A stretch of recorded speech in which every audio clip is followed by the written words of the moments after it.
Let's fill out the Kansas Dirt Bike Bill of Sale together and do it in a way that holds up when it's time to register the dirt bike and transfer the title. Start at the top with the date of sale, then the seller's details.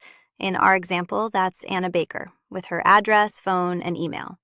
Then the buyers, Ben Carter, with the same. 2 quick habits. Enter each name exactly as it appears on that person's ID and on the title.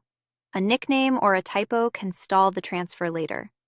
And don't leave a line blank. If something doesn't apply, write NA.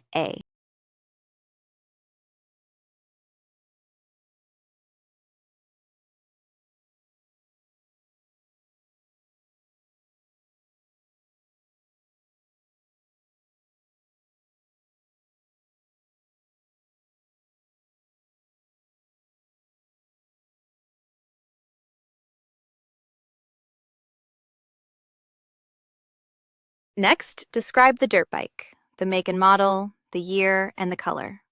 Then the VIN. Type the VIN exactly as it appears on the title or the dirt bike. A single wrong character can hold up the transfer. Then the odometer reading. Write the exact number, not a rounded guess. Now, the purchase date and the sale price, in our example, $8,500, paid all at once by check with taxes included. Write the real price. Lowballing it to shave the sales tax can come back as back taxes and penalties, and it leaves the buyer with weaker proof of what they actually paid.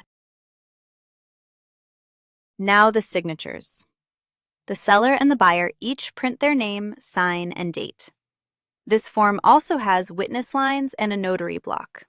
Use them only if your state requires it, or add a witness for extra proof.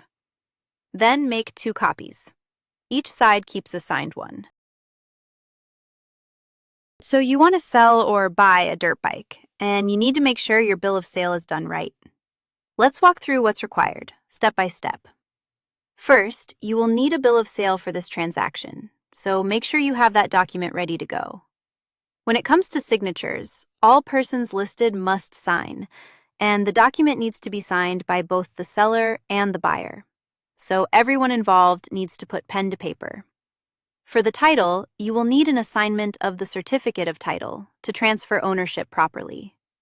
If there is a lien holder involved, meaning someone who has a financial claim on the bike, you will need a release from that lien holder. And that lien release must be notarized, so plan ahead for that step. Remember, this is general information, not legal or tax advice.